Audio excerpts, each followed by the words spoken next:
importância de despertar um senso de intencionalidade diante das oportunidades que Deus nos dá no dia a dia.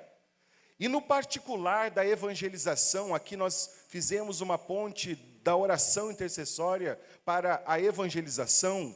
Irmãos, Deus nos dá todos os dias. Talvez não tenhamos até aqui uma percepção tão clara, mas Deus nos dá todos os dias oportunidades de conhecer pessoas que Ele ama, que Ele tem um propósito para com essas vidas, que Ele tem um plano divino para aquela casa. Todos os dias, Deus nos aproxima de gente.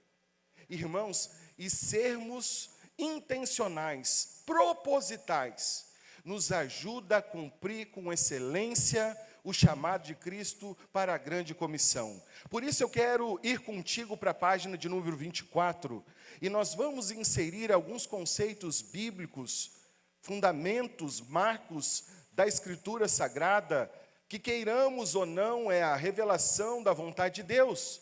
E eu quero versar com você sobre, primeiramente, o porquê evangelizar. O porquê evangelizar nos ajuda a ter um alvo preciso sobre a razão principal pelo qual nós temos que aproveitar cada oportunidade que o bondoso Deus nos permite no trato, no contato com pessoas. Por que evangelizar, irmãos? Deixa eu te dizer inicialmente que nós não nos movemos em cumprimento à grande comissão em razão de problemas de ordem ou política, ou social, ou econômica. Nada disso é o problema principal da natureza humana. Nós não nos movimentamos como corpo de Cristo em razão de questões perenes, circunscritas a um espaço-tempo que logo ali vai mudar. Nós não estamos lutando contra questões de ordem da produção humana, seja no campo político, ou social, ou econômico, irmão. O grande problema da natureza humana não é um problema político. O grande problema da natureza humana não é nem mesmo um problema social ou econômico. Isso tudo são consequências. Há um grande e terrível problema, a qual eu quero te chamar a atenção, que deve ser objeto principal da nossa visão de evangelismo, a fim de resolver de uma vez por todas o grande e terrível problema que afeta a natureza humana, não apenas de gaúchos, não apenas de paraibanos, mas é um grande e terrível problema que afeta toda a humanidade na face da terra. Por isso, queridos, eu te chamo a atenção para nós observarmos com muito cuidado, muito zelo, e entendemos o motivo pelo qual nós evangelizamos, propagamos, anunciamos, testemunhamos, alcançamos pessoas com a mensagem do Evangelho. Eu quero que você veja, não pelo que eu falo, mas pelo que a Bíblia diz acerca da razão pelo qual nós evangelizamos. E o primeiro texto que começa, por favor, tome nota, na página de número 24, começa a descortinar ao coração de cada um de nós a razão principal. Devemos ter uma urgência no movimento intencional de alcançar pessoas. Efésios capítulo 2, versículo 1, nos diz: Ele, reportando a Jesus, Ele vos deu vida, estando outrora numa condição de morte, estando vós mortos nos vossos delitos e pecados. Irmãos, eu sei o que a Escritura diz acerca de trazer à memória aquilo que nos dá esperança, mas eu, Marcos, costumo levar o meu coração dioturnamente ao lugar certo de quem eu sou em Cristo Jesus. Eu mesmo prego para mim, eu mesmo anuncio a mensagem salvadora ao meu coração, porque eu tenho consciência de quem eu já fui, o que eu já fiz no passado, no que eu já me envolvi. Eu sei que eu já estive morto, Eu sei que eu já cheirei mal, eu sei que eu já estive imergido a pecados e delitos, mas Cristo, no momento paradigmático da minha vida, me alcançou aos 20 para 21 anos, e gerou vida aonde havia morte. E essa é a verdade da sua vida também, irmãos. Houve um momento em que você foi alcançado pelo poder salvador da graça de Deus, e de morto espiritual, você passou a viver para a glória de Deus, com a presença do Espírito Santo em sua vida, mas já estivemos mortos. E é bom lembrar essa condição, irmãos.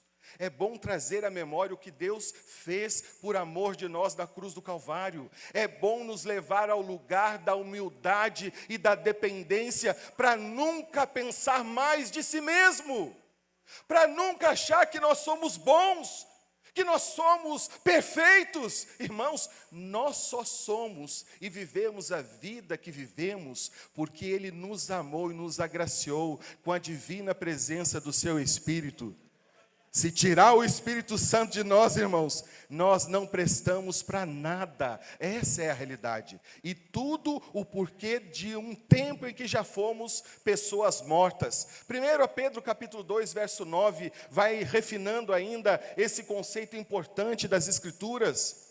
Vocês, porém, hoje, digo eu contextualizando, hoje, dia 20 de janeiro de 2026, são geração eleita, são sacerdócio real, nação santa, povo exclusivo de Deus, para anunciar as grandezas daquele que o chamou das trevas, irmãos, e nos chamou das trevas, do caos, da desordem, é o que a palavra significa. Trevas está associado com caos, com desordem, não apenas com morte. Deus nos chamou da desordem e nos trouxe para a sua maravilhosa luz, a luz da sua presença em nossa vida. Mas já vivemos em trevas, irmãos. E eu não sei você, que triste memória era um tempo terrível sem a presença de Deus na minha vida. Um tempo de guerra, de escassez, de desordem, de brigas, de desconstrução, de vergonha, de dívida. Às vezes é bom lembrar de onde Deus nos tirou, para viver intensamente com gratidão hoje, na presença de Deus, irmãos, com gratidão no coração por tudo que Ele tem feito em nossa vida, para a glória dEle mesmo. Eu posso ouvir um amém sobre isso, queridos? Mateus 15, 19 ainda vai refinar um texto que não está na tela, mas por favor perceba: pois do coração saem os maus pensamentos. Pois da fonte do ser humano enquanto natureza humana, o coração, no Antigo Testamento, a representação hebraica de tudo aquilo que era o ser humano, está concentrada na linguagem do coração. O coração é a sede, diante dessa cultura antiga que estamos inseridos nela, o coração é a sede de tudo aquilo que o homem é. Tudo aquilo que o homem é em sua vida pode ser na antiguidade representada no coração. Por isso a sabedoria de Deus, através do Evangelho de Mateus, capítulo 15, nos diz: pois do coração, da fonte existencial do ser humano, é que saem os maus pensamentos, os homicídios, os adultérios, as imoralidades sexuais, os roubos, os falsos testemunhos e as calúnias, saem da onde, irmãos? Do coração. E um coração não regenerado, um coração ainda não vivificado pelo poder da ressurreição de Jesus, irmãos, é natural que produza tudo isso e muito mais, dentro de outras listas que Paulo vai descrevendo a realidade de um pecador, a realidade de alguém ainda não regenerado. E uma pessoa morta, irmãos, vai produzir naturalmente tudo de pior a partir do seu coração, porque ainda é um morto do ponto de vista espiritual. 2 Timóteo nos dá em tela ainda mais uma lista que nos faz entender algumas coisas sobre o motivo pelo qual nós devemos evangelizar. Sabe, porém, Paulo, ensinando a seu filho na fé Timóteo, E palavra de Deus para mim e para a sua vida nesta manhã, irmãos. Sabe, porém, isto, que nos últimos dias sobrevirão tempos penosos, pois os homens serão amantes de si mesmos. Irmãos, e ele vai descrevendo uma das listas, caracterizando os homens e as mulheres ainda não regenerados. E esta é uma das porções das Escrituras, irmãos, que fala sobre o homem. Não apenas o homem no primeiro século fala sobre o homem no século da tecnologia. Descreve a condição humana, irmãos, seja o tempo que for na cronologia da civilização, irmãos, o homem é homem. A natureza é a mesma. E se não for regenerado, se não for vivificado, se não tiver habitação do Espírito Santo, vai viver nestas obras, de maneira, irmãos, como consequência direta da sua condição espiritual. E é interessante, irmãos, deixa eu te dizer algo que eu costumo ver em alguns cenários como evangelista. Eu também saio para evangelizar, eu também vou para as ruas, bato nas portas, faço isso desde os meus 21 anos. Às vezes preciso administrar o meu coração, que eu estou como ensinador, mas o coração evangelístico pulsa mais forte, e eu preciso dominar algumas coisas dentro de mim. Irmãos, eu costumo ouvir isso. Fulano é uma bênção, fulano tem um bom tratamento, é uma pessoa que é amigo de todo mundo, é generoso, é fraterno, se porta bem, só lhe falta Jesus. Irmãos, se uma pessoa é uma pessoa boa, fala bem, se veste bem, é generosa, mas falta Jesus, irmãos, falta só tudo. Se ele não tem Jesus, e é bom, é justo, é moral, é ético, é um bom cidadão, irmãos, é um morto do ponto de vista bíblico. E normalmente na ótica que nós temos, quando nós olhamos alguém imerso no pecado, inevitavelmente, irmãos, nós concluímos que aquela pessoa está longe de Jesus. Mas deixa eu te chamar a atenção. Se tiver um juiz diante de mim, uma pessoa de autoridade, fala bem, fala idiomas, tem um terno top das galáxias, se veste sob medida, tem um carro importado, mas se ele não tiver Cristo como Senhor e Salvador de sua vida, é um morto espiritual diante da palavra de Deus. Por isso, queridos, eu preciso ajustar a minha ótica para entender isso, gente.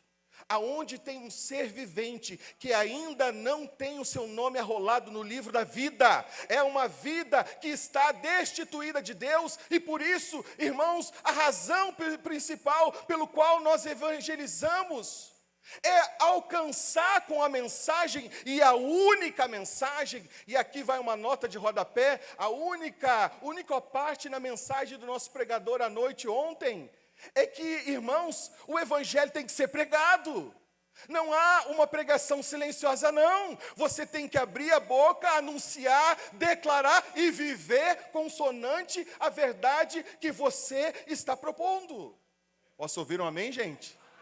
Você tem que ter uma vida íntegra, uma vida que justifique e honre ao Senhor. Mas, irmãos, a fé vem pelo ouvir, e o ouvir vem da palavra de Deus. Você tem que declarar, tem que anunciar, tem que pregar. Amém, amados? Por isso, queridos, veja comigo ainda o que João 3,16 nos diz. Porque Deus tanto amou o mundo, irmãos, ainda que o mundo esteja no pecado, ainda que o mundo jaz no maligno, Deus ama as pessoas que estão no mundo, são sua imagem, são sua semelhança. Todas elas são amadas por Deus em Cristo Jesus. Amém, queridos? Deus as ama, não está contente com a sua forma de vida, não está passivo à sua condição no pecado, diuturnamente está trabalhando para revelar Jesus ao coração delas, tenha certeza disso. Amém, gente? Porque Deus amou o mundo, que deu o seu Filho unigênito, o seu único Filho, para que todo o que nele crer não Não morra, é a palavra perecer. Não morra, e aqui está falando diretamente da segunda morte. O mais terrível não é morrer, o terrível de toda a história é passar pela segunda morte. Agora, irmãos, no rodapé há uma pergunta: qual é o problema? E eu digo, o grande e terrível problema de uma natureza ainda não regenerada é o problema do... Peraí, vamos começar de novo. Só o pastor Eriosvaldo está comigo aqui. Por favor, acompanhe o pastor Eriosvaldo. O grande e terrível problema de uma alma ainda não regenerada é o problema do pecado, irmãos. Tome nota. Então, quando eu entendo que o real problema, o núcleo da bomba, que é o poder do pecado na natureza humana, irmãos, uma mensagem de autoajuda não adianta. Uma mensagem psicológica não adianta. Um tapinha nas costas não resolve o problema de um indivíduo morto em seus pecados e delitos. Por isso, queridos, eu preciso ajustar a mensagem no meu coração, que pode ser determinante entre salvação e condenação. Por isso eu preciso entender, baseado em Romanos 1, verso 16, que o Evangelho é o poder de Deus para a salvação dos pecadores arrependidos, dos pecadores convertidos, dos pecadores que se quebrantaram diante da obra da cruz do Calvário. Apenas o Evangelho de Jesus tem poder para entrar na alma humana e mudar toda a sua condição de maneira eterna. Eu posso ouvir um amém, gente? Amém. Então, irmãos, não há outra mensagem. Dado a realidade dura do pecado, irmãos, eu preciso entender que o ser humano não precisa, o ser humano de maneira geral, não precisa nada mais do que apenas e exclusivamente a pessoa de Jesus, sua verdade, o seu amor. Quando eu tenho a oportunidade de conversar aqui pegando, tem algum juiz entre nós? Eu aprecio e oro pelos juízes, viu? Tem algum juiz aqui, pastor? Quando eu tenho a oportunidade de estar com uma autoridade, irmãos, eu não perco tempo. Eu não sei quanto tempo aquela vida tem ainda respirando. Eu não sei se ela terá a noite daquele dia. Eu não sei se acordará amanhã. Agora, quando eu estava me organizando para viajar, precisamos vir com mais malas do que o normal. E eu fui levar um lugar para consertar uma mala. E esse lugar estava fechado. Fiquei uma semana tentando encontrar aonde consertar o zíper da mala, e não tínhamos como resolver sozinhos. Não tinha como dar conta. E aí, conversando com um, conversando com dois, achei um senhor. No dia marcado para pegar a mala, quando eu pego a mala do balcão, irmãos, eu me dou conta que desaba um pé d'água nas minhas costas, que não tinha como sair daquele lugar, e eu entendi ali, Deus quer falar com esse homem. Quando eu tive essa percepção, eu liguei para Raquel: amor, eu vou me atrasar, porque não tem como sair. Na minha cidade, se vem um pé d'água no centro, as calçadas ficam submersas com a água. Vou ter que esperar. Irmãos, foi o tempo que eu precisava para levar aquele homem ao conhecimento de Jesus. Irmãos, eu terminei o trabalho de um evangelista, e quando eu me dei conta na oração final, a chuva tinha parado. Queridos, que Deus desperte uma percepção ao teu coração sobre a realidade do teu dia a dia. Que Deus te dê um senso de percepção da sua vontade, e que você entenda que todo lugar é um lugar de Deus para levar uma vida ao conhecimento de Jesus. Fiz um amigo, levei ele a Cristo, tive ali um tempo de comunhão com aquele precioso homem, e criei raiz com ele o suficiente para voltar para saber como ele está e ajudá-lo no seu novo tempo de vida com o Senhor Jesus. Amém, queridos? Mas, irmãos, eu não perdi tempo, eu fui direto ao ponto. E a nossa mente, quando o Espírito Santo, pastor, está no controle, está dominando, ela produz coisas boas. O problema é quando a mente ela está vazia da presença de Deus, e inevitavelmente será uma oficina de coisas ruins. Mas se você tiver impregnado do Espírito Santo, irmãos, eu vi aquelas malas e o Espírito Santo gerou uma percepção e eu disse para ele: que interessante o seu ofício. Tantas malas, tantas histórias, tantas viagens, tanta coisa está concentrada nessa figura, essa imagem. Mas a grande viagem da vida não é essa aí, não é a que eu vou fazer. A grande viagem da vida é saber que quando aqui tivermos o último suspiro, o Senhor nos receberá em seu reino. E a certeza da eternidade, disse eu a ele, é o mais importante na vida. Como está a tua alma? Se Deus te chamar, e ele passou por algo, por uma experiência de morte, diante do que aconteceu em nossa cidade, nessa última semana, um caso terrível, era vizinho desse homem, e eu disse para ele: aonde vamos na eternidade? É a pergunta de todas as perguntas. E isso abriu o coração daquele homem, de maneira a levá-lo ao entendimento de que ele precisava responder ao chamado de Jesus. Irmãos, preste atenção no nome de Jesus. A questão mais importante na evangelização é apresentar a mensagem do Evangelho, tão somente a poderosa e gloriosa mensagem do Evangelho de Jesus. O pecador não precisa da minha opinião, o pecador não precisa da minha teologia, o pecador não precisa da minha filosofia de vida, ele precisa do poderoso Evangelho de Jesus, porque é o Evangelho de Jesus que salva. Aula 2, consequências dos efeitos do pecado. Tratemos dos efeitos. Irmãos, o problema do pecador ainda não regenerado, não ainda perdoado, não ainda alcançado pela obra da cruz, irmãos, vai muito mais além do que a morte física. A morte física, a morte biológica, não é o maior dos problemas de um pecador que perece sem o Senhor de Cristo. Vejamos Romanos 3, 23 como exemplo. Pois todos pecaram, atente, pois todos de maneira integral, e quando a Bíblia diz todos, é todos. Do ponto de vista da Escritura, até mesmo Maria precisou passar pela senda do Calvário, irmãos. Todos são todos. Pois todos pecaram e não alcançam o padrão da glória de Deus. Sua versão, revista e corrigida, diz: estão destituídos da vida gloriosa com o Criador. Há uma Bíblia de Jerusalém, que usa uma expressão para ilustrar isso. Ela diz: estão privados. Não podem entrar no tempo de uma vida sob o poder da presença de Deus.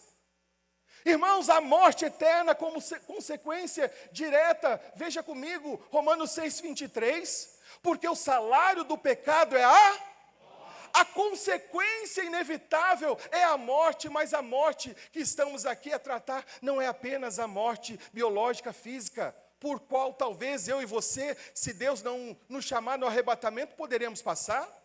O fato que aqui está ampliando a percepção de que o terrível de toda a consequência do pecado é a morte espiritual, irmãos. É a separação eterna de Deus.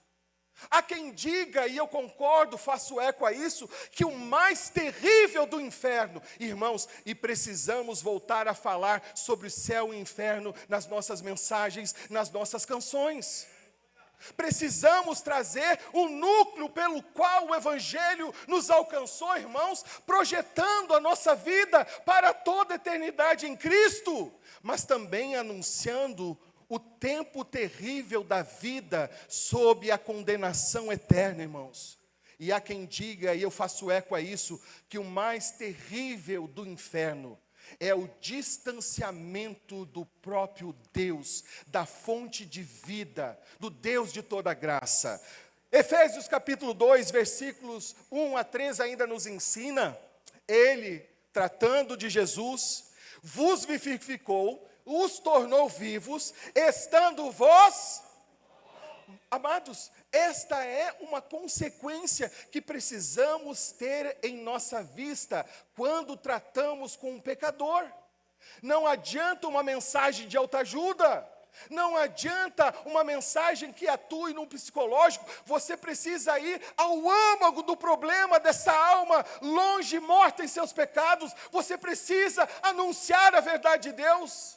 É a oportunidade dela, é a chance da vida dela. Quando eu suprimo a mensagem do Evangelho, irmãos, eu estou sendo um obstáculo à salvação, à redenção daquela alma. Quando eu suprimo, sonego, omito a mensagem poderosa do Evangelho, irmãos, eu preciso rever a minha vida cristã.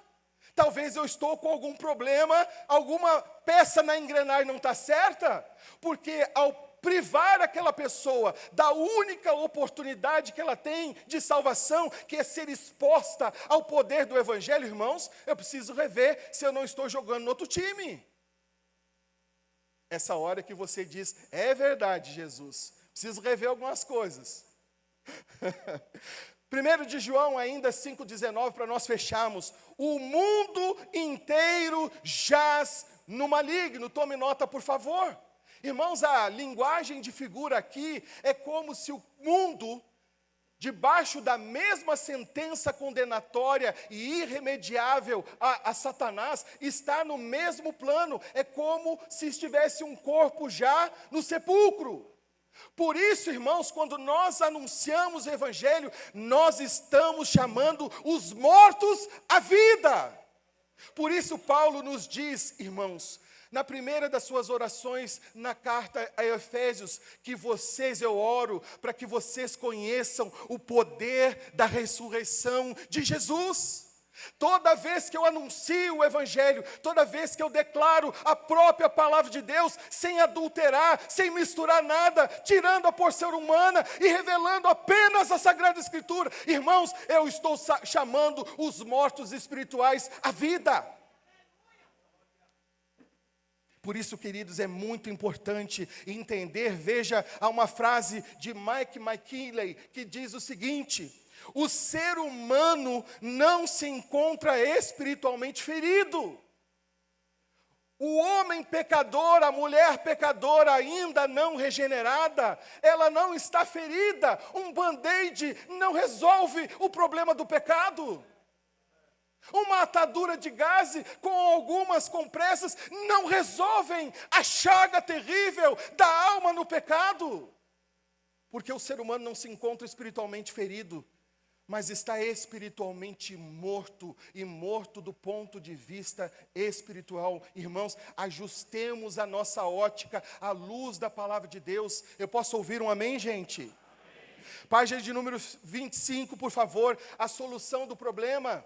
Veja, queridos, o Criador de tudo o que existe, o Criador de todo ser que respira, de toda essa obra linda da natureza, de tudo aquilo que nem nas nossas maiores imaginações podemos fazer menção, que na engrenagem da criação, no que é invisível, a ótica humana, irmãos, Deus como autor, irmãos, jamais ficou passivo e alheio à condição do pecador. Nós temos dentro da estrutura, nós estudamos isso na escola bíblica, a primeira mensagem messiânica está em Gênesis capítulo 3, verso 15. Amém, gente? É a primeira mensagem messiânica revelada no princípio de toda a história, que nos mostra lá em Apocalipse que o Cordeiro já foi oferecido antes que houvesse o primeiro segundo desse mundo. Então, irmãos, entendamos que Deus tem uma solução ao problema do pecado. E deixa eu te dizer, a solução não é o Marcos. A solução não é a Every Home for Christ. A solução não é nada desse plano humano. Há uma única e infalível solução ao problema do pecado. E veja comigo como prova do que nós temos dentro dessa aula. Efésios capítulo 2, versículo 1 nos diz: Ele, tratando de Jesus e repetindo ao que nós já falamos, vos deu, vos concedeu, vos acrescentou. Ninguém adquiriu por força própria, por mérito próprio. Ele generosamente vos deu vida, e vida eterna, vida plena, vida completa. João 3,16, um texto muito conhecido em sua primeira parte, mas gostaríamos de ter uma visão um pouco mais completa da moldura geral que envolve o plano divino de salvação. Dentro do plano divino de salvação, versículos 16 e 17 são muito importantes, porque Deus, irmãos, Deus é o autor da salvação, tudo provém dele. Amém, queridos? Deus não está alheio à salvação dos homens, das mulheres. Deus amou o mundo de tal maneira, de maneira inexplicável com a linguagem humana, que deu o seu Filho unigênito para que todo aquele que nele crê não morra, não pereça, mas tenha a vida eterna. Mas olha o que diz o versículo 17. Por que razão? Porque Deus enviou o seu Filho ao mundo, não para que condenasse o mundo, mas para que o mundo fosse salvo por meio dele. Irmãos, nós não jogamos no time do diabo, nós não acusamos ninguém, nós não sentenciamos ninguém à morte. Nós não somos juízes dos homens, nem o Filho de Deus, dentro do seu ministério humano, foi juiz dos homens. Posso ouvir um amém, gente boa?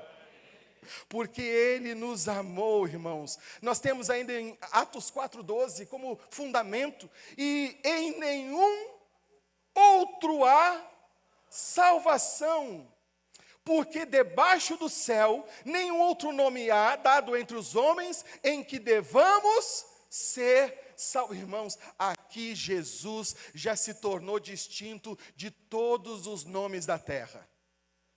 Nem Mahatma Gandhi, nem Maomé, nem Confúcio, nenhum desses nomes tem poder redentivo para trazer os mortos à vida e à vida eterna.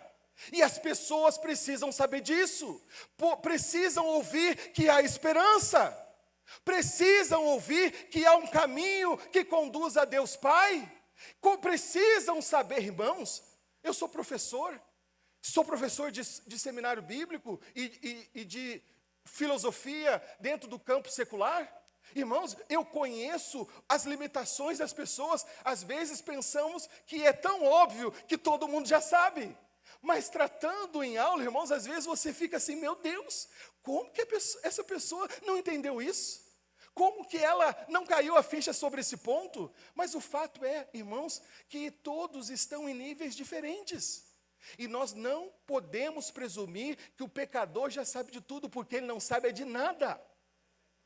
Por isso eu preciso literalmente, entenda a minha linguagem, alfabetizar essas pessoas com a mensagem poderosa do Evangelho e explicar o mais simples, porque o mais simples de Deus é poderoso para a salvação da alma humana. Não há nenhum outro nome, não há nenhum outro meio, não há nenhum outro recurso. Não é uma placa, não é uma missão, irmãos, é apenas a pessoa gloriosa e divina de Jesus, capaz de solucionar o grande e terrível problema do pecado. Eu posso ouvir um amém? Por isso, pule para mim na página de número 27, lá na parte principal, veja qual é a solução do problema do pecado, irmãos. Eu repito para ficar guardado na tábua do teu coração, o grande e terrível problema do pecado não é resolvido com a minha pessoa humana, por mais bem intencionado que ela seja. Eu não tenho poder de redenção da alma de ninguém, irmãos, nem da minha mesmo. Eu preciso do meu Redentor só todo o tempo da minha vida enquanto respire. Amém, gente? E claro, por toda a eternidade. Não precisa da Everhome. A Everhome é um instrumento, é um meio. É algo que Deus usa, coloca a sua mão. Irmãos, entendamos o que as pessoas precisam para serem alcançadas com o poder do Evangelho. É conhecer Jesus, o poder da sua palavra e do seu amor redentor. Eu posso ouvir um amém, queridos? Por favor, escreva qual é a solução do problema. Irmãos, é Jesus, tão somente Jesus, ninguém mais do que Jesus, nada mais do que Jesus. Irmãos, é impossível, e nós somos testemunhas desse fato, é impossível conhecer Jesus, recebê-lo em sua vida e continuar da mesma forma. Ele muda tudo. Ele transforma tudo de dentro para fora, Ele altera todo o estado da nossa natureza. Posso ouvir um amém, gente crente? Concentre a sua mensagem evangelística na pessoa divina de Jesus, irmãos. Conhecer Jesus é tudo o que o mundo precisa.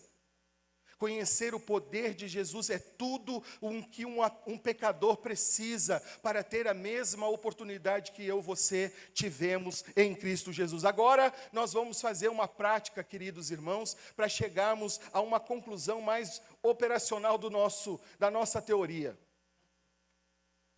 Tome caneta nas suas mãos, por favor.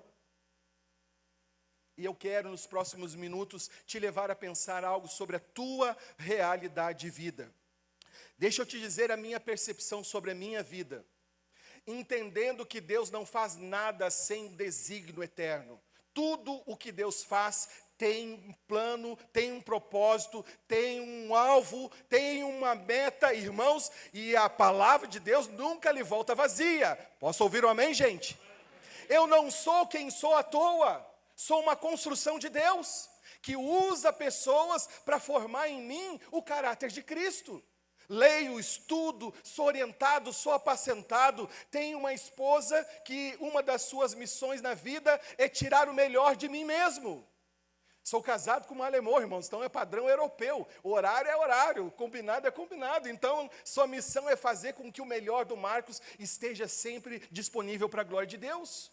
Não sou quem sou à toa, não sou uma obra do acaso, não estou casado com minha esposa, não vivo na casa em que vivo, não estou na vizinhança a qual estou inserido à toa. Deus, no seu plano eterno, dispensou a sua graça e foi conduzindo cada elemento da minha vida para que eu chegasse aqui diante de você. Irmãos, da mesma forma, você não é quem é, não vive a vida que vive, não está inserido numa família que você tem por nome, uma família consanguínea, não mora na casa que mora, no lugar geográfico que Deus te plantou, como obra do acaso, como algo aleatório. Tenha a percepção de Deus, você está no exato lugar da vontade do Todo-Poderoso. Se Ele lhe quisesse algum outro canto, Ele lhe removia. Quando nós começamos, eu e Raquel, a namorar, eu dizia para ela, nunca vou morar na cidade de Bagé. Eu dizia a ela, me permita a broma, tá? A broma é brincadeira. Eu dizia, quase fazia assim, meu Deus me livre morar na cidade de Bagé. Irmãos, eu moro há 7 anos na cidade de Bagé. E Bagé, irmãos, é a minha Jerusalém, é o meu lugar de paz. Lá eu aprendi a perder a vontade, o direito de querer escolher, o direito de opinar diante de Deus. Lá eu me converti de todo o meu coração, irmãos. Lá Deus me forjou, me deu uma estrutura, me deu uma base. E hoje para mim a minha Jerusalém é o meu lugar de paz. Amém, queridos? Por isso eu quero que você tenha atenção nesse quadro e me encaminho para que nós possamos fechar aqui o tempo da nossa participação. Veja dentro desse quadro, na sua página de número 27, há uma casa graficamente, no slide está branco, mas está mais cinza na sua página, é a sua casa. Por favor, a sua casa é um lugar estratégico no plano divino de salvação dos homens, das mulheres dessa cidade. Posso ouvir um amém, gente? Coloque dentro desta casa o seu nome e o nome de todas as pessoas que moram com você nessa casa, por favor. Coloca seu nome, o nome do seu cônjuge, dos seus filhos, mora com o sogro, mora com a sogra, coloca lá, é família, está na casa. Amém, queridos? Agora, veja que há casas à direita, há casas à esquerda, seus vizinhos, pessoas que convivem com você no dia a dia da vida. Há moradores, talvez em frente à sua casa, ou no mesmo plano, se for num edifício, plano superior, plano inferior. Faça o seguinte agora. Assim como você conhece todos os nomes dos moradores da sua casa, e eu sei que você está em missão, é um crente, é alguém que entendeu o chamado de Jesus para a sua vida, coloque todos os nomes dos vizinhos que estão à tua porta direita e à tua porta esquerda. Coloque todos os nomes daqueles que você cumprimenta, que você tem algum trato, ajuda ou é ajudado. Por favor, coloque todos os nomes dessas pessoas que estão dentro do teu círculo mais próximo da tua casa. Vocês vão perceber, e pastor Dari, se o senhor pegasse agora as apostilas, a maioria, irmãos, calma que ainda vai ficar pior, mas a maioria de nós cumprimentam pessoas, são cumprimentadas, são ajudadas por essas pessoas, têm um trato com elas em alguma medida do dia a dia, querendo ou não, estão no mesmo ciclo de relacionamento, e não sabem o nome dessas pessoas. Lembram dos olhos, da orelha, do nariz, do jeito de falar, do jeito de caminhar, mas não lembra do nome. E isto é um diagnóstico sobre a nossa percepção de quem somos em Cristo diante do lugar em que moramos. Veja, queridos, a primeira coisa que eu quis saber quando eu conheci essa lemoa bonita foi saber o sobrenome dela. Eu não queria só saber o nome, eu já queria saber como o nosso nome e sobrenome ia encaixar. Por quê, irmãos? Porque ela era e é importante para mim. Quando eu conheço alguém, irmãos, e é base isso, como é o seu nome? Porque eu estou dizendo para aquela pessoa, eu me importo com você. Você não é mais um na multidão. Eu estou te vendo e eu te valorizo. Não saber o nome dos nossos vizinhos é um diagnóstico de duro, mas vou usar aqui a palavra do pregador, mas vai curar, tá bom? É um diagnóstico do quão estamos desconectados da missão de Deus na cidade em que Ele nos plantou. Mas calma, vai piorar. Diga para a pessoa que está ao seu lado, calma, vai piorar.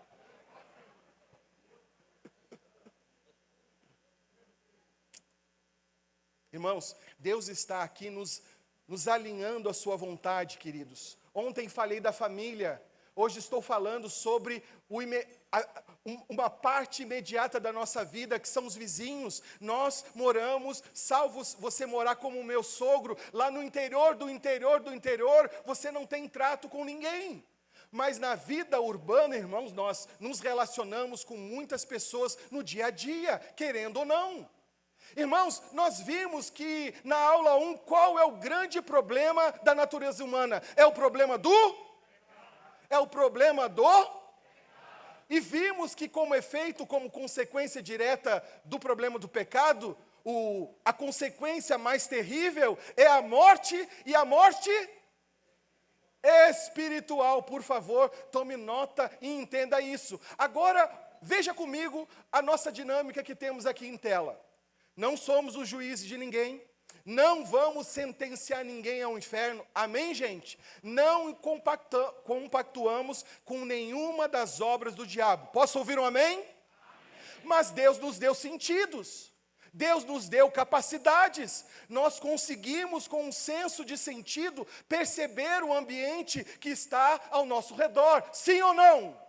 Sim, ouvimos, enxergamos, raciocinamos, inferimos. Agora, pegando a aula 1 e a aula 2, faça o seguinte exame comigo. Na sua casa direita, na sua casa esquerda, as duas mais imediatas, ou a casa na frente, a vida que essa família leva, a maneira que eles se tratam, a maneira que eles resolvem os problemas, a maneira que eles se relacionam com os seus vizinhos, você poderia dizer que esta família, ela está viva ou ela está morta? Bah, Marcos, bem gaúcho aqui, tá? Mas bah, Marcos, é impossível que essa casa à minha direita ou à minha esquerda esteja diante do pastoreio de Jesus, porque é uma casa que está sempre em guerra. É um caos aquela família, é uma desordem, é impossível que o príncipe da paz seja o senhor daquela casa.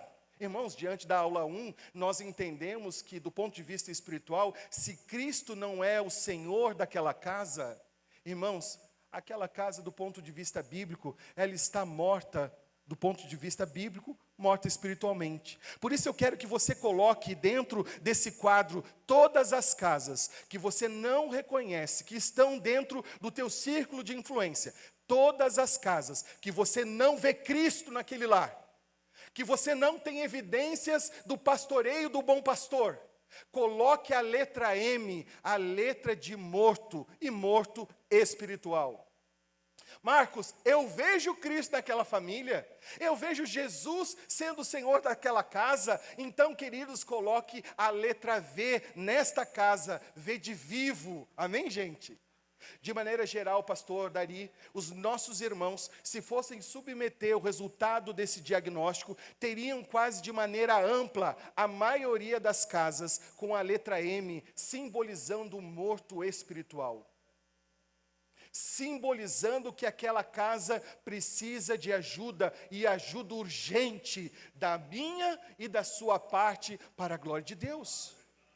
Significa dizer, queridos, que eu, chamado por Cristo para ser seu embaixador, sua testemunha, seu representante, seu instrumento, como você o é em Cristo Jesus, a missão é a mesma. Irmãos, diante da cruz, nós todos estamos no mesmo nível. Amém, gente?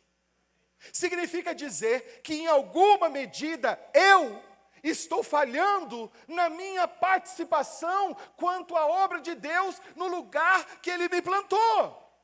Eu trabalho em missão, irmãos, já há 16 anos.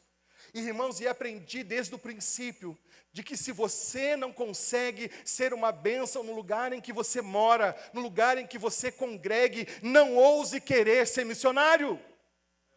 Não ouse querer fazer a obra de Deus em algum canto do mundo. Se você não frutificar debaixo do lugar em que você nasceu, você não terá autoridade para manifestar o reino de Deus.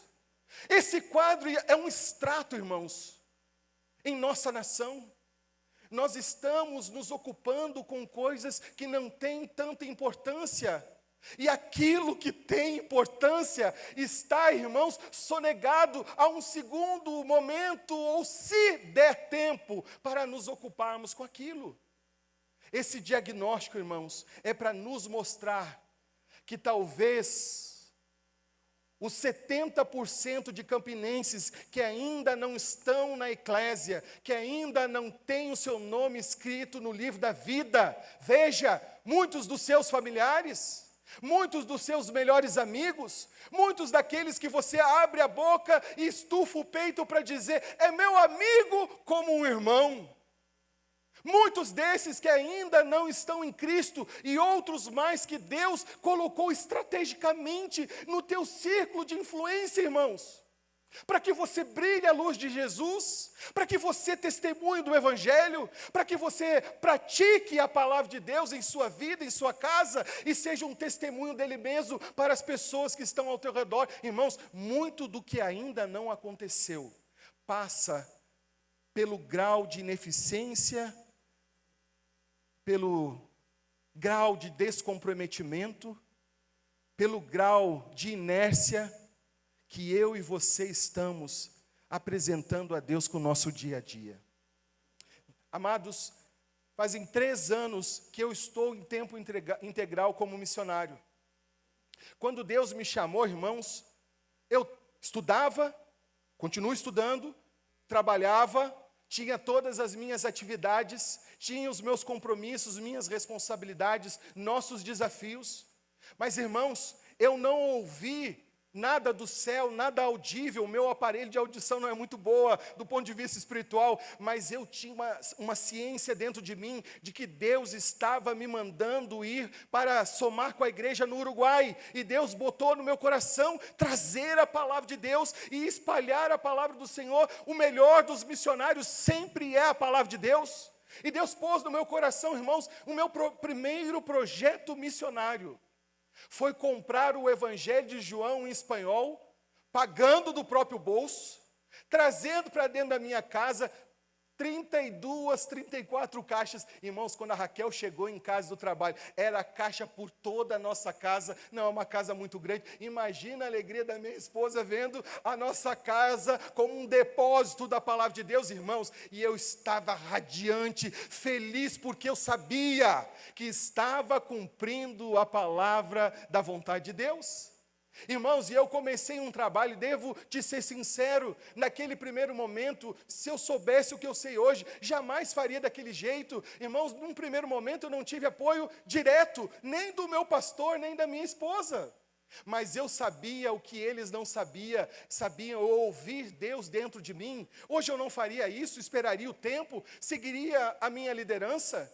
Mas Deus teve tanta misericórdia que pegou um rapaz, um trabalhador, alguém que tinha compromisso como você, mas colocou a vida nas mãos dele para que ele fizesse o que quisesse.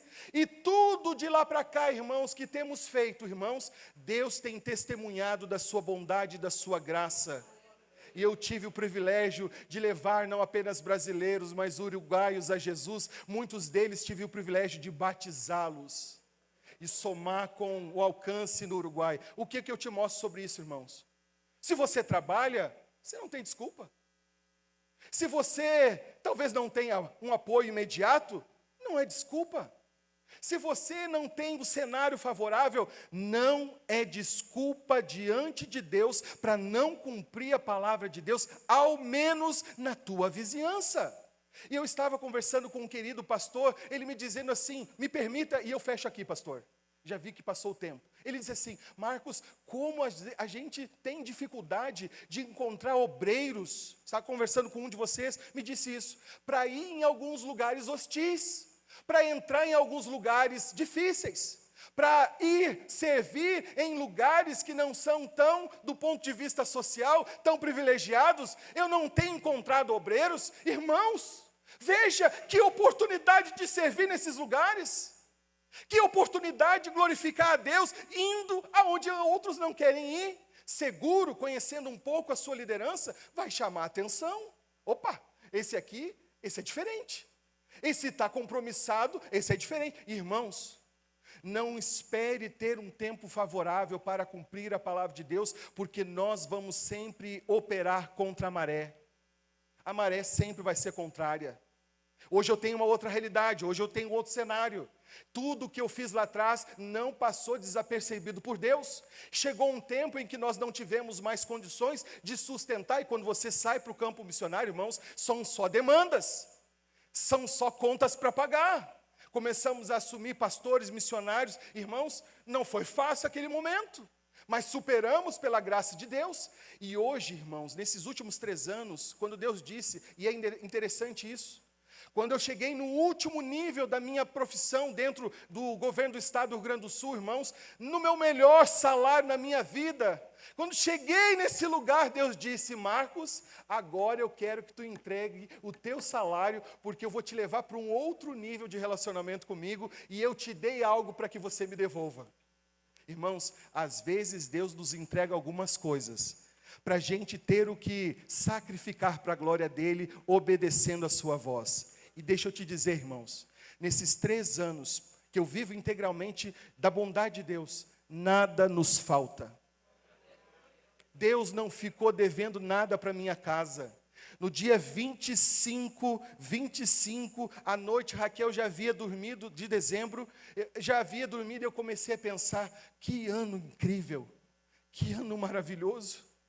Que ano espetacular. E eu comecei a ver Deus nos supriu tudo que a gente precisava e ainda sobrou para abençoar outras pessoas. Louvado seja Deus, irmãos. Por isso, queridos, deixa eu te dizer da parte de Deus, essa realidade da tua vizinhança, ela vai mudar hoje para a glória de Deus com a tua posição. É hoje que a realidade dessas pessoas tem fim. É hoje que diante de Deus nós vamos dizer, Senhor, eis-me aqui, eu já estou em missão, vem com tudo, Senhor, vem com o poder da Tua glória, porque quanto a mim, os meus vizinhos não perecerão sem Cristo, eu não aceito a realidade das pessoas. Eu posso ouvir um amém, queridos?